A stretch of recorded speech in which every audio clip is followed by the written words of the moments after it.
바랍니다. 다 같이 한 목소리로 합독하겠습니다. 그런즉 누구든지 그리스도 안에 있으면 새로운 피조물이라. 이전 것은 지나갔으니 보라 새 것이 되었도다. 모든 것이 하나님께로서 났으며 그가 그리스도로 말미암아 우리를 자기와 화목하게 하시고 또 우리에게 화목하게 하는 직분을 주셨으니 곧 하나님께서 그리스도 안에 계시사 세상을 자기와 화목하게 하시며 그들의 죄를 그들에게 돌리지 아니하시고 화목하게 하는 말씀을 우리에게 부탁하셨느니라. 그러므로 우리가 그리스도를 대신하여 사신이 되어 하나님이 우리를 통하여 너희를 권면하시는 것 같이 그리스도를 대신하여 간청하노니 너희는 하나님과 화목하라. 하나님이 죄를 알지도 못하신 이를 우리를 대신하여 죄로 삼으신 것은 우리로 하여금 그 안에서 하나님의 의가 되게 하려 하심이라. 아멘. 우리 모두는 하나님 나라의 대사인 줄로 믿습니다. 우리 옆부분 서로 격려하시고 축하하시겠습니다. 당신은 하나님 나라의 대사이십니다. 오늘 본문의 말씀 20절에 보면 우리가 그리스도를 대신하여 사신이 됐다 그랬습니다. 이 사신은 곧 대사를 말합니다. 전에는 예수 그리스도가 우리를 위한 대사였습니다. 하나님이 예수 그리스도 그의 아들 예수 그리스도를 사신으로 삼아서 우리에게 보내주셨습니다. 그는 이 땅에 구원 사역을 펼치시고 그래서 하늘로 올라가실 때에 우리에게 명령하셨습니다. 이제부터 너희가 사신이다. 너희가 대사라고 말씀하시면서 우리에게 임무를 부여해 주셨습니다. 사랑하는 성도 여러분, 우리가 하나님의 대사라는 말씀을 들었을 때 여러분은 어떤 생각을 가지셨습니까? 자, 우리가 하나님의 말씀을 듣는 이유가 뭡니까? 하나님의 말씀을 듣는 이유는 지식을 배우기 위함입니까? 아니면 어려운 이해를, 그래서 이 어휘를 잘 풀어서 이해가 쉽게 하려고 하나님의 말씀을 배우고 있습니까? 우리가 하나님의 말씀을 접할 때는 이 하나님의 말씀은 세상을 향한 말씀으로 기억해야 합니다. 오늘 영적 비망에 걸려있는 교회들을 봅니다. 하나님의 말씀이 안에만 있습니다. 하나님의 말씀, 그것은 양식이라 할 때 그 양식이 사료용처럼 되어버렸습니다. 그래서 교인들을 살찌웁니다. 그 양식이 너무나 풍성한데 준비하지 않았습니다. 운동하지 않았습니다. 그리고 영적 군사로 훈련받지 않았습니다. 그래서 교회 안엔 점점 비만의 성도들이 늘어가는데 세상 밖에서는 아무런 역할도 못 해내고 무능한 그리스도인, 빛되지도 않고 소금되지 않는 결과들을 만들어내고 있습니다. 그러면 하나님의 말씀을 들을 때 이 말씀을 우리는 어떤 자세로 들어야 하는가? 이 말씀은 내게 주신 작전 명령으로 들려져야 합니다. 하나님이 세상으로 나를 보내실 때 사도로 부르시고 또는 선지자로 부르시고 교사로 부르시고 또는 대사로 부르셔서 그 일을 세상 밖에 펼치기를 원하고 계십니다. 주님은 우리를 사신 만들어서 그래서 세상에서 하나님의 뜻을 펼치기를 원하십니다. 하나님 말씀 들을 때 내게 주신 작전 명령으로 하달받고 이 작전 명령에 필요한 영적인 양식, 전투 양식을 공급받아서 세상에 나가 진정으로 하나님의 대사로서 삶을 살아가는, 그래서 주의 소원을 풀어드리는 우리 만남의 모든 성도들 다 되시기를 주님의 이름으로 축원합니다. 우리 옆에 분 서로 권면하시고 말씀 듣겠습니다. 하나님은 오늘도 당신을 향한 계획을 가지고 계십니다. 첫 번째로 우리가 하나님의 대사로 살기 위해서는 우리가 날마다 새로운 삶을 살아야 합니다. 오늘 본문의 말씀 17절입니다. 다 같이 한번 말씀을 읽겠습니다. 시작. 그런즉 누구든지 그리스도 안에 있으면 새로운 피조물이라. 이전 것은 지나갔으니 보라 새 것이 되었도다. 바울은 오늘 본문에서 우리를 새로운 피조물, new creation이라고 말하고 있습니다. 새로운 피조물이라. 바울이 이런 말을 한 데는 자신의 고백적인 체험이 담겨져 있는 말입니다. 그는 이전에는, 그리스도를 만나기 이전에는, 복음을 알기 이전에는 그는 박해져 있습니다. 핍박자였습니다. 살인자였습니다. 그런 이런 자화상을 예수 만나고 나서 완전히 바꿔버렸습니다. 섬기는 자, 하나님 진실이 따르며 예배하는 자로 주를 위해, 복음을 위해 헌신하는 충성된 사람으로 자기의 자화상을 바꿔간 사람입니다. 그는 주를 만나 새로운 피조물이 되었습니다. 그런데 그리스도를 아는 우리도 역시 새로운 피조물이라고 바울은 우리에게 선언하고 있습니다. 오늘 우리가 삶을 살아갈 때 우리는 이 점을 기억해야 합니다. 때로 우리는 우리가 피조물 된 것을 잊어버리고 살아갈 때가 있습니다. 새로운 피조물이라는 사실을 망각할 때가 있습니다. 이것은 마치 애벌레가 아래서 깨어났는데, 그래서 날개를 달았는데 땅을 기어다는 존재로 계속 살아가는 것과 같습니다. 날개를 달았으면 날아야 할 텐데 애벌레처럼 사는 것이 습관이 되어서 날지 못하는 사람들. 사랑하는 성도 여러분, 우리는 땅에 관한 성도들이 아니라 영적인 삶을 구가하는 날개가 있는 성도들임을 기억하기를 바랍니다. 새로운 피조물이기 때문에 그렇습니다. 혹자는 말합니다. 나는 너무 평범합니다.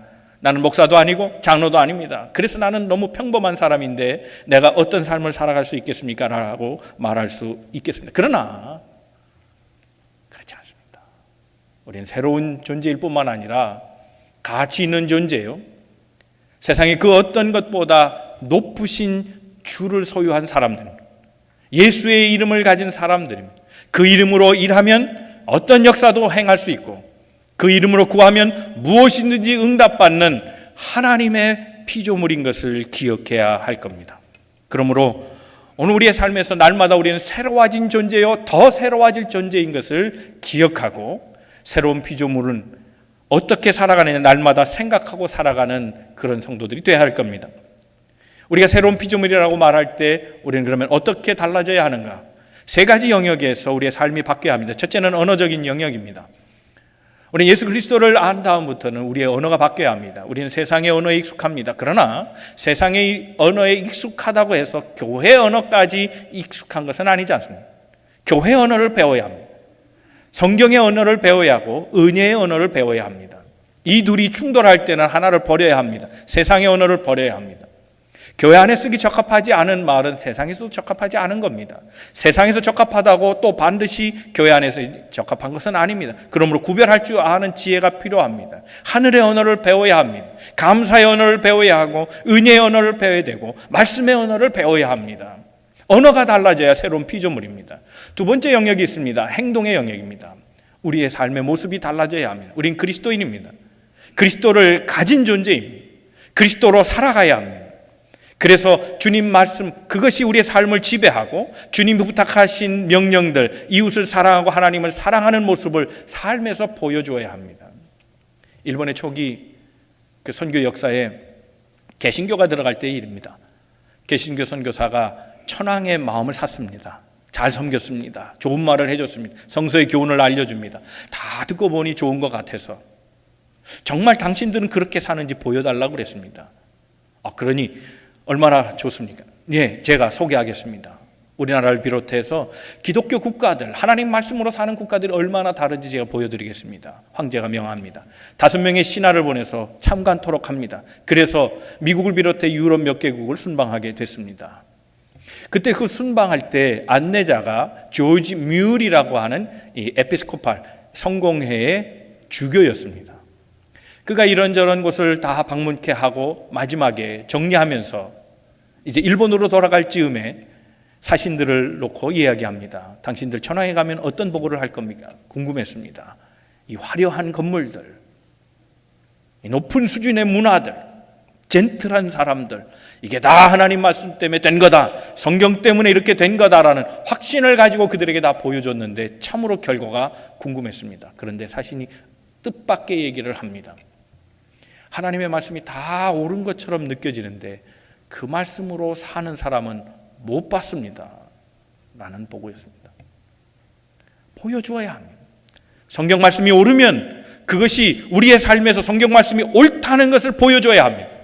성경 말씀이 역사한다는 것을 믿는다면 그것을 삶에서 하나님의 말씀의 역사가 나를 통해 이루어지는 것을 보여주어야 합니다. 더 나아가서 우리는 새로운 피조물이라면 이제는 하나님의 꿈을 꿀 줄 알아야 합니다. 주를 모를 때는 우리의 소원대로 움직였습니다.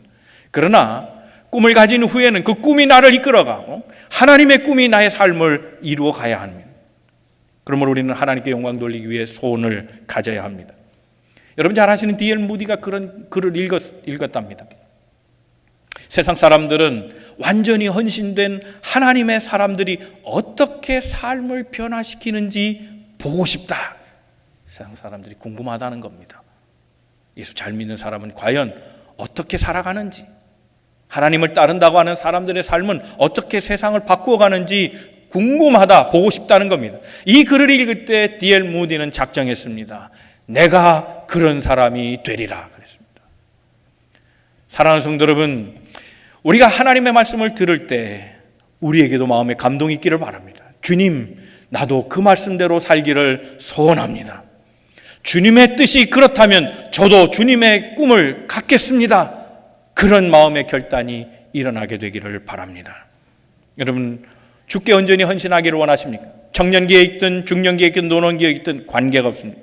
하나님 앞에 온전한 헌신자가 되어 살아가십시오. 기억할 것은 우리 모두가 하나님의 부름받은, 하나님의 임명을 받은 대사라는 사실, 우리는 날마다 새로운 피조물로 살아갈 것입니다. 하나님의 뜻을 이루기 위해 새 마음을 가지고 새로운 꿈을 꾸며 새로운 언어를 쓰고 새로운 삶의 모습을 보이고 살아갈 것입니다. 이런 자부심과 긍지를 가지고 하나님의 대사로 새로운 피조물로 신실하게 살아가는 우리 만남의 모든 성도들 다 되시기를 주님의 이름으로 축원합니다. 두 번째 생각할 것은 우리는 하나님 나라의 최고의 외교관들이라는 겁니다. 요한복음 15장 16절 말씀입니다. 다 같이 말씀을 읽어봅니다. 시작. 너희가 나를 택한 것이 아니요 내가 너희를 택하여 세웠나니 이는 너희로 가서 열매를 맺게 하고 또 너희 열매가 항상 있게 하여 내 이름으로 아버지께 무엇을 구하든지 다 받게 하려 함이라. 아멘. 사람들이 우리를 그리스도의 대사로 뽑지 않았다는 사실을 오늘 본문이 얘기해 주고 있습니다. 누가 뽑으셨습니까? 하나님이 뽑으셨다는 겁니다. 하나님이 우리를 대사로 뽑으셨습니다. 그러면 사람이 뭐라 하는 것에 신경 쓸 이유가 없습니다. 사람을 보면서 우리는 우리 자신을 평가합니다. 저는 그렇게 훌륭하지도 않습니다. 저는 그렇게 비범한 사람도 아니고 제게는 그렇게 큰 능력도 없습니다. 저는 가진 것도 없고 건강도 그렇게 좋지 않습니다. 라고 생각할 수 있습니다.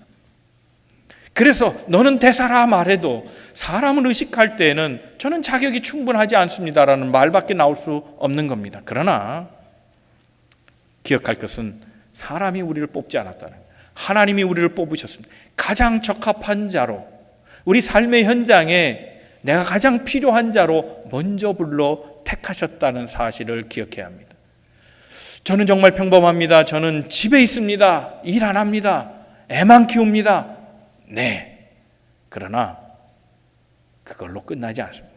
하나님은 바로 우리를 그 현장에, 가정이라고 하는 현장에 대사로 부르셨습니다.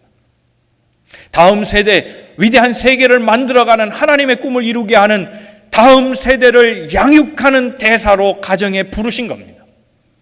저는 정말 평범한 직장에 다닙니다. 거기에서도 저는 높은 자리도 아니고 정말 평범한 회사원입니다. 저는 대사입니까? 네, 그렇습니다. 하나님은 특별한 임무를 주셔서 그 직장의 모든 사람들로 하여금 내가 그리스도인임을 알게 하시고 그리스도인의 삶이 무엇인지 보게 하셔서 하나님을 따르도록 내게 그렇게 사명을 주시고 보낸 대사인 것을 기억해야 합니다. 우리 모든 현장에 가장 적합한 인물로 하나님 우리를 택하셔서 그곳에서 하나님의 일을 하도록 대사로 부르셨다는 사실을 기억해야 합니다. 여러분, 대사가 누굽니까? 대사는 자신의 나라에 살지 않습니다. 다른 나라에 파송되는 사람입니다. 우리는 대사라 그랬습니다. 그러면 우리가 삶을 살아가는 이 현장은 대사가 살고 있는, 나고 태어나고 자란 곳이 아니라는 겁니다. 또 돌아갈 곳이 아니라는 겁니다. 우리의 돌아갈 곳은 이 땅이 아니라 하늘나라입니다. 영생의 세계입니다. 그러므로 우리는 천국에서 보냄을 받은 이 땅의 거류민이요 나그네이지만 하나님의 사명을 받고 보내진 존재들, 즉 하나님의 대사인 것을 기억해야 합니다. 그러므로 우리는 이 땅에서 소명이 있습니다. 사명이 있습니다. 해야 할 일이 있습니다. 평범한 그리스도인이 아니라 하나님의 뜻을 이 땅에서 이루어야 될 하나님의 사람들임을 기억해야 합니다. 사람에 의해 뽑혀지지 않았다는 사실을 기억하고 특별히 하나님의 소임을 받고 그래서 우리가 여기에 서서 주의 일을 감당하고 있다는 이 사실을 기억하지 말고 자랑스럽고 긍지가 있으며 믿음의 확신을 갖는 우리 모든 하나님의 사람들 다 되시기를 주님의 이름으로 축원합니다. 세 번째 생각할 것은 주님께서 우리에게 부탁하신 일, 그것은 화목의 일이라는 사실을 기억해야 합니다. 이것이 대사가 할 일입니다. 대사는 하나님의 뜻을 전하는 사람입니다. 자기의 말을 하지 않습니다. 자기의 뜻대로 일하지 않습니다. 하나님이 명령하신 것을 타국에서 전하는 겁니다. 하나님이 원하시는 사명, 그것이 이 땅에서 우리에게 이루어지기를 소망하는 그 소망이 무엇인가? 화목의 메시지를 전하라는 겁니다. 18절 19절 말씀입니다. 다 같이 한번 말씀 읽겠습니다. 시작. 모든 것이 하나님께로 났으며 그가 그리스도로 말미암아 우리를 자기와 화목하게 하시고 또 우리에게 화목하게 하는 직분을 주셨으니 곧 하나님께서 그리스도 안에 계시사 세상을 자기와 화목하게 하시며 그들의 죄를 그들에게 돌리지 아니하시고 화목하게 하는 말씀을 우리에게 부탁하셨느니라. 아멘. 하나님은 우리가 있는 곳에 가장 적합한 대사로 부르셨습니다. 그리고 하나님의 대사에게 임무를 주셨습니다. 주의 대사들이 해야 될 일은 두 가지입니다. 첫째는 가라 명령에 순종해야 합니다. 가라는 명령에 순종하는 겁니다. 우리는 하나님의 대사로 세상으로 나가야 합니다. 왜요? 영혼을 구원하기 위해서 그렇습니다. 왜 하나님은 우리를 보내셨는가? 왜 우리는 가야 하는가? 성경은 이렇게 설명합니다. 마태복음 28장 19절 말씀입니다. 다 같이 읽습니다. 시작. 그러므로 너희는 가서 모든 민족을 제자로 삼아 아버지와 아들과 성령의 이름으로 세례를 베풀고 그랬습니다. 하나님께서 우리를 보내신 이유는 복음을 증거하기 위해서 보내신 겁니다. 가서 모든 족속으로 제자를 삼아라. 이것이 하나님의 뜻이었습니다. 복음 증거를 위해 보내신 겁니다. 마가복음 16장 15절 16절 말씀입니다. 다 같이 말씀 읽습니다. 시작. 또 이르시되 너희는 온 천하에 다니며 만민에게 복음을 전파하라.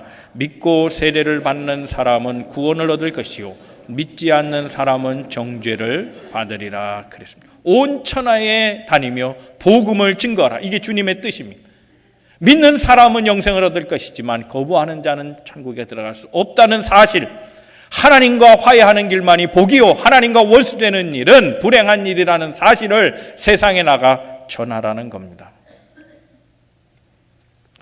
사랑하는 성도 여러분, 우리는 하나님의 뜻을 온전하게 따르는 사람들이 아니었습니다.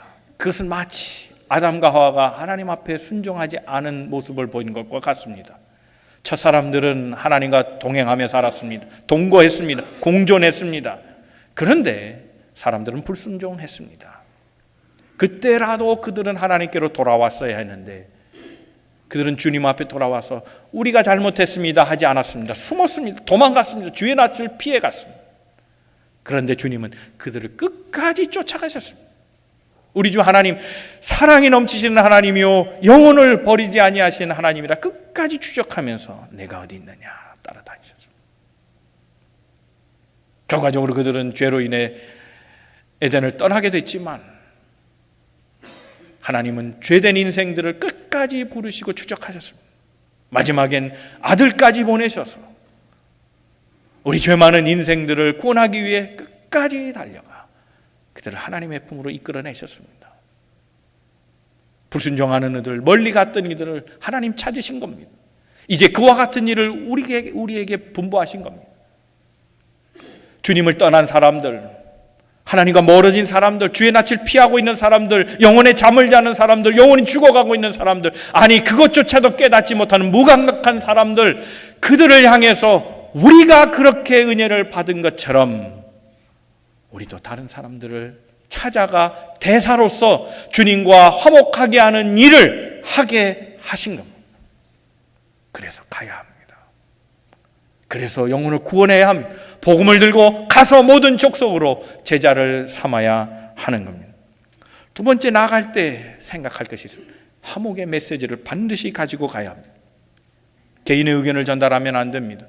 개인의 뜻대로 삶을 살아도 안 됩니다. 내 의지로 사는 것이 아니라 하나님이 분부하신 것, 부탁하신 것, 명령하신 것, 그것을 이루기 위해 살아가는 것이 사신입니다.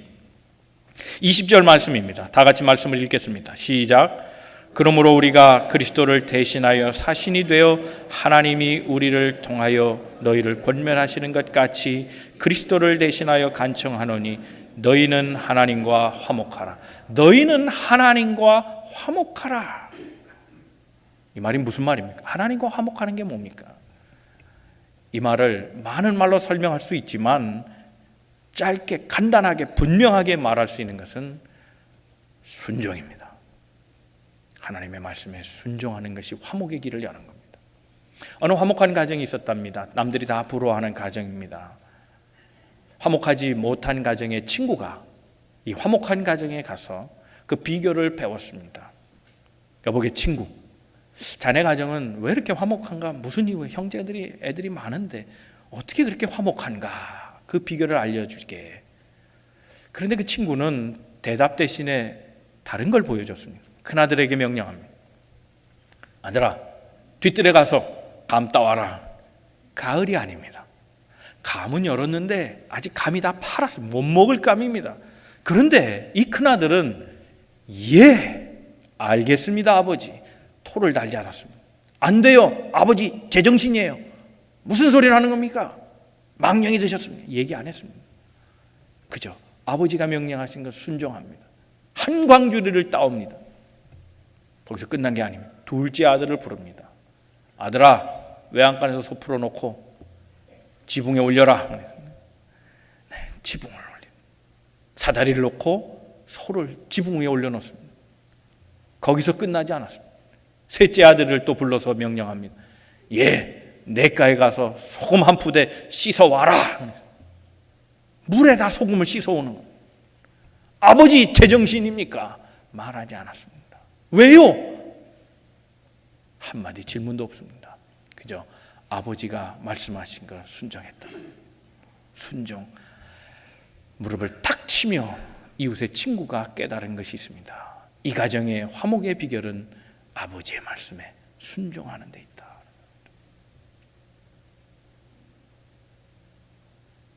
여러분, 세상에 화목을 이루는 방법은 많이 있습니다. 그러나 인간적인 방법은 안 됩니다.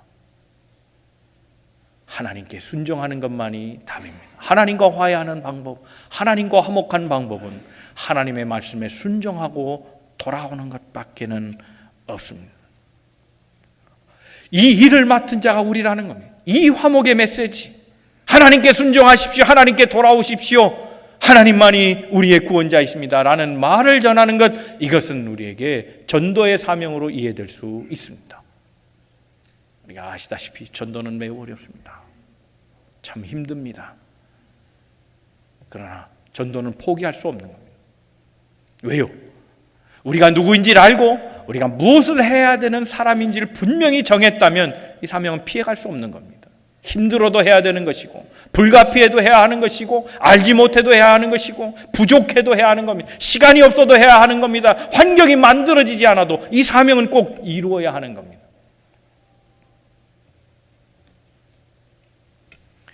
메이어라는 랍비가 있었습니다. 이 랍비는 설교를 아주 잘하는 랍비로 유명합니다. 그의 강론은 보통 금요일 밤에 시작됩니다. 때로는 설교가 너무 길어서 밤중까지 계속될 때가 있습니다.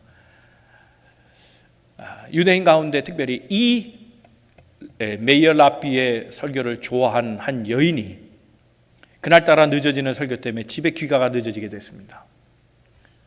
남편이 이 아내를 기다리다가 화가 나기 시작했습니다. 점점 분노로 치솟습니다.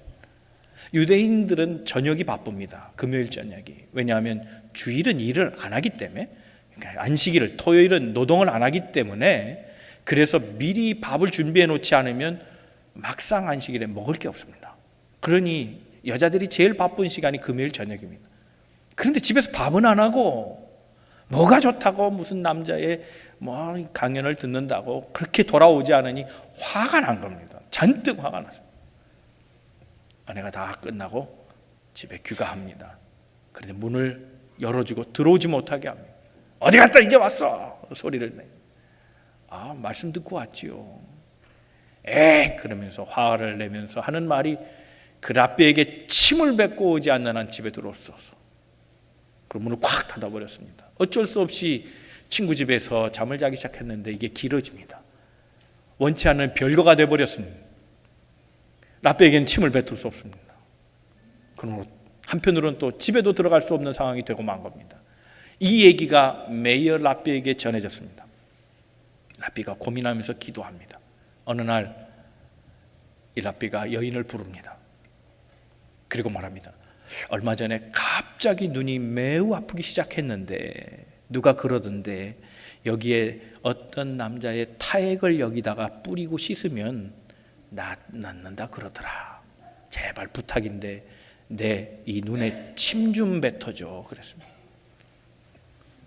그 간곡한 부탁에 이 여인이 침을 뱉고 집으로 들어갈 수 있었습니다. 이 광경을 목도한 제자들이 선생에게 얘기합니다. 스승님, 그렇게 안 하셔도 되는데 꼭 그렇게까지 하셔야 했습니까? 이 메이어가 대답합니다. 그 가정이 평화가 깨졌다는데, 그 가정이 화해만 할 수 있다면, 화목한 가정만 만들 수 있다면 나는 이보다 더한 일도 할 수 있을 것 같다네 얘기했습니다.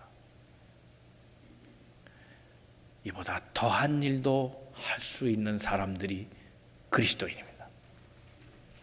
주님의 뜻이라면 이보다 더 어려운 일도 할 수 있는 것이 그리스도인이 되는, 대사의 사명, 그것이 감당하기 어려운 일일지라도 정말로 그리스도인은 이보다 더 어려운 일도 할 수 있는 사람들이 되어야 합니다.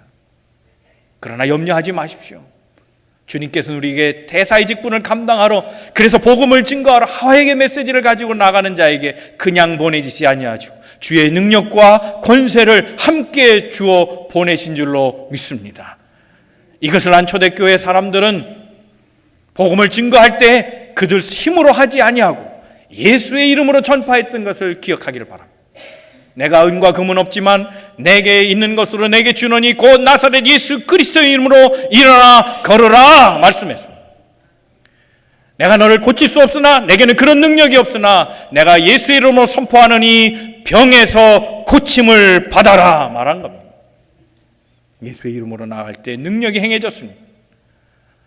우리는 할 수 없지만 그러나 하나님이 함께 하시고 하나님이 능력을 더하시면 우리는 사명자로 설 수 있고, 우리는 전도인이 되며 그리스도의 대사로 그 사명을 감당할 수 있게 될 줄로 믿습니다. 사랑하는 성도 여러분, 이제 말씀을 정리합니다. 우리 나 대사입니다.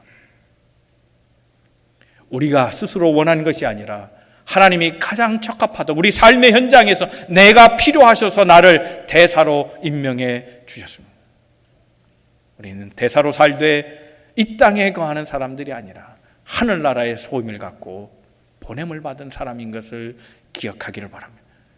그러므로 우리는 먼저 대사로서의 삶의 자질을 갖춰야 합니다. 우리는 새로운 피조물 되기 위하여 언어를 새롭게 해야 합니다. 행동이 바뀌어야 합니다. 그리고 주의 꿈을 꾸기 시작해야 합니다. 이것이 새로운 피조물, 새로 임명받은 대사가 갖춰야 될 일입니다. 대사가 되었으면 이제 가야 합니다. 화해의 메시지를 들고 가야 합니다. 복음이 전파되는 것을 꿈꾸며 가야 합니다. 그 복음이 전파될 때 아무리 어려워도 주의 능력을 가지고 끝까지 해내는 소임을 다하는 대사여야 합니다. 사랑하는 성도 여러분, 제가 1부 때 하고 싶어도 못한 게 있었습니다. 1부는 좀 어른들이 많아서 그걸 못했습니다. 여러분, 셀폰을 한번 다 꺼내세요. 셀폰, 가방에 있는 거 다 꺼내세요. 셀폰 없으신 분도 계신가요? 셀폰 없으신 분은 구제부에서 어떻게 좀 될까 모르겠습니다만 하여튼 셀폰 꺼내셨어요? 카톡이 오세요. 그럼 카톡에 몇 개 있습니까? 전화번호 몇 개 연결되어 있습니까? 적어도 20, 30개는 있지 않을까요? 제가 아는 많은 분은 거의 2000개가 되더라고요. 저는 600개밖에 안 됩니다. 여러분, 이걸 무엇을 위해 사용합니까? 소통을 위해서. 그러나 이것이 전도의 도구가 될 수 있습니다. 우리가 만남의 행진을 통해서 18개 초원 24개 동산이 이제 작정하며 나옵니다. 우리 목표는 이번 가을에 100명입니다. 100명의 결심입니다. 100명을 전도하려면 적어도 1000명을 작정해야 합니다. 1000명 정도 해서 작정하고 나아갈 때 겨우 100명 정도 되는 가능성이 보입니다. 적어도 초원들마다 100명 이상 해야 되는 거예요. 각 동산들마다 적어도 5명 이상 해야 되는 거 아니에요. 50명. 50명 이상 해야 겨우 5명 되는 겁니다. 오늘 우리가 정말 사랑하는 사람들, 우리 가족 중에 구원받지 못한 사람들, 내가 아는 지인 가운데 정말 예수를 알지 못하는 불쌍한 사람들, 그러나 소중한 사람들, 그 사람들을 위해 메시지를 이제 날리십시오. 하나님은 살아계십니다. 하나님은 당신을 사랑하십니다. 하나님은 당신을 지금도 기다리고 계십니다. 이 메시지를 날려주십시오. 지금 날리십시오. 지금 보내십시오. 우리 하나님의 메시지를 우리에게 주신 이 도구를 통해서 보낼 수 있습니다. 이건 점수에 들어가는 일은 아닙니다. 그러나 하십시오. 정말 사랑의 마음으로 하십시오. 오늘 이제 우리는 하나님의 명을 받았습니다. 하나님의 작전 명령을 받은 겁니다. 주의 말씀을 가졌으면 이제 그것을 전투 식량 삼아서 이제 세상으로 나가서 그 말씀의 힘을 가지고 복음을 증거하는 사람들로 서야 될 것입니다. 사랑하는 성도 여러분, 우리 모두는 다 하나님 나라의 대사인 것을 기억하고 주님의 뜻을 세상 가운데 전달하십시오. 주님은 세상과의 화해를 원하고 계십니다. 주님과 불화됐던, 주님을 떠나갔던 불순종한 많은 사람들이 돌아오기를 원하고 계십니다. 그 일에 쓰임받는 우리로 오늘 우리를 이 자리에 있게 하셨습니다. 우리는 하나님의 대사임을 기억하고 이번 한 주도 믿음의 역사와 사랑의 수고와 소망의 인내를 가지고 복음 사역자로 삶의 현장에서 주님의 제자답게, 복음의 사역자답게, 대사답게, 선교사답게 주의 일을 행하고 살아가는 우리 믿음의 성도들 다 되시기를 주님의 이름으로 축원합니다.